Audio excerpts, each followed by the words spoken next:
Can an INTJ use introverted feeling, FI, more than extroverted thinking, TE? In this video, I'm going to get into that, and also I'll explain a little bit of the jargon behind it, but if you're an INTJ, I'm sure you already understand it.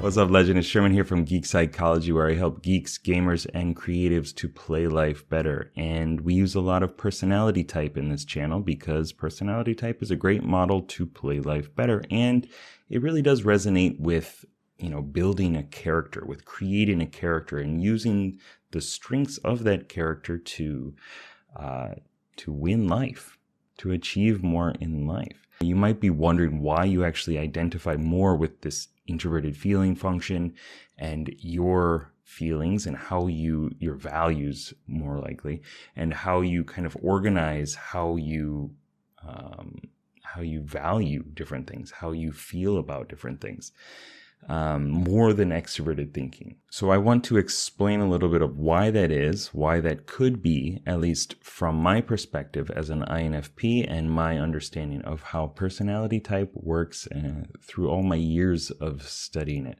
So just to briefly talk a little bit about introverted intuition, which is your dominant function, the hero in your questing party, the main character in your story.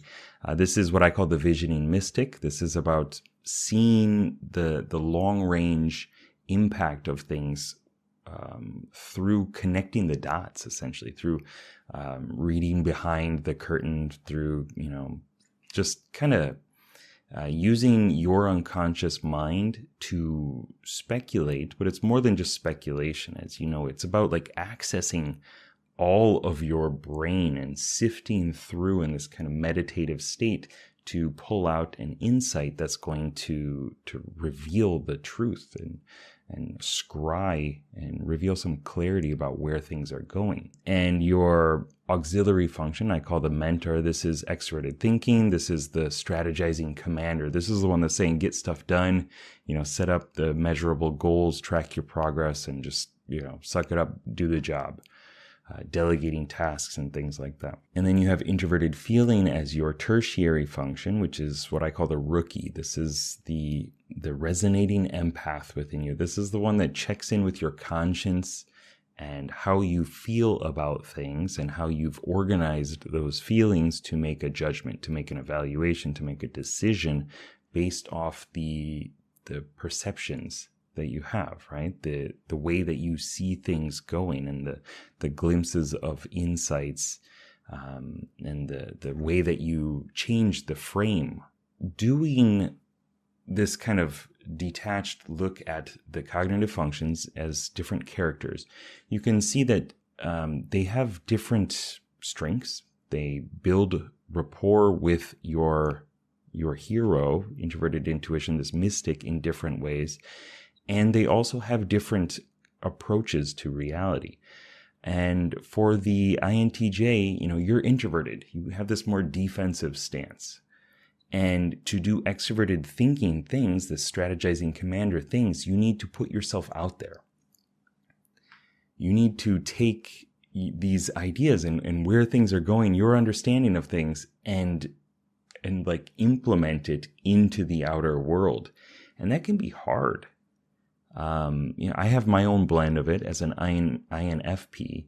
It's kind of hard for me sometimes to go out there and to shake things up and to see how things emerge without any connection to it, in terms of judging and just kind of shaking it up, letting it go, throwing a bomb into the mix and just seeing what happens. It's hard because that's a different orientation. It's a different stance to life. Instead of playing defensively, then you have to go out there and offensively make things happen and assert yourself, assert your willpower, and say, no, this is what's going to happen, and I'm going to make it happen. And it's a strength for you. This is the mentor within your story. This is a very good skill that you have. And yet you might not have developed it fully because it's so uncomfortable to do in a lot of ways. Like you might have a couple tricks that, you just call him in and he does a couple attacks and then he jumps back out, kind of like Street Fighter or something like that. But it's mainly going to be a little difficult to actually wield properly unless you put a lot of attention and time into it. And so then you have introverted feeling, right? This resonating empath that's also a defensive character. It's introverted, right? So it's like you're speaking the same language. It's like the mystic says, this is what's going to happen, or this is what this person, feels, or this is the way that things are going to pan out. And I feel like this about it. And I've made this assessment on things, and I know that like this emotion that I'm feeling right now is justified. And that strong emotion likely speaks louder in a lot of ways than the commander, right? Because it's internal, right? And you're already in this internal mode, so you're going to like resonate with it a bit more. And also, because it justifies your vision for where things are going. And so we put a lot of time into our tertiary function, into this rookie, and we listen to it. It's our sidekick. We kind of bond with it a lot. And yet it's not necessarily the place for growth. And another thing is most of us, probably all of us, kind of think that we're better at our tertiary function than we actually are. Before I got slapped in the face from reality, I was like, I'm pretty good at introverted sensing. Like I got my zone. I'm comfortable in this. I know exactly what I like. And I didn't, right? Just introverted sensing is not really like up to par in a lot of ways. When I talk to my ESTJ friend, for example, his auxiliary introverted sensing as a guardian, the stabilizing guardian, he knows everybody's birthdays. Like he's got so much like information and experiences collected that he can refer to all the time. And me, it's kind of like this hazy zone. And so for you, your empath likely latches onto a couple strong emotions. This person is causing these issues. This is how I feel about it. This is what the actual intent of that person is, and I'm going to fight against it. I don't want to get into a personal story too much, but I've seen this a lot with the INTJ in my life, and how he handles family matters, especially when it's related to money and kind of the wealth of the family and things like that, and material possessions. And it's really like strongly linked to this deeply felt wound of some sort of emotion that he has. And so likely that is what stands out. That is what is like speaking the loudest or singing the loudest. If it's like a bard or something like that, it's playing the loudest music.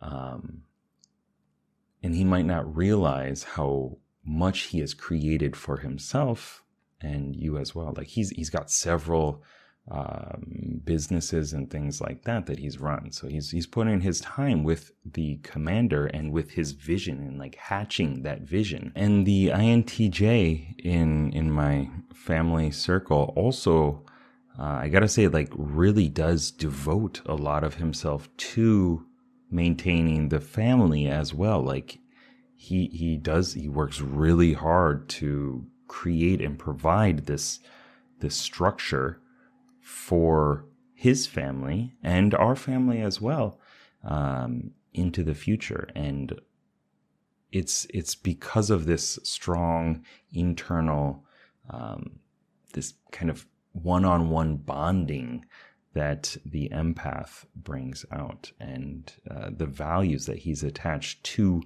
family as a nominalization, as a noun that is intangible, right? So it can go both ways. So those are some of my reasons why you might be identifying more with introverted feeling than extroverted thinking as an INTJ. So once again, I don't know what order I said these in. I think one, it shares the same stance, right? So it's also an introverted function. It's also defensive.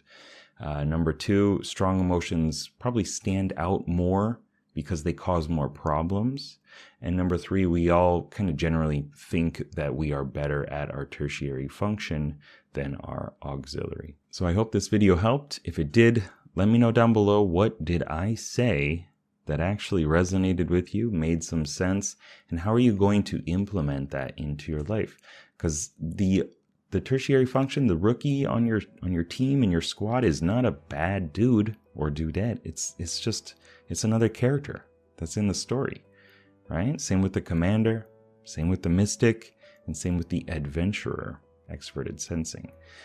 So it's a matter of getting all of them working together so that you can play life better. Keep up the lifelong questing. Good luck, have fun. Peace.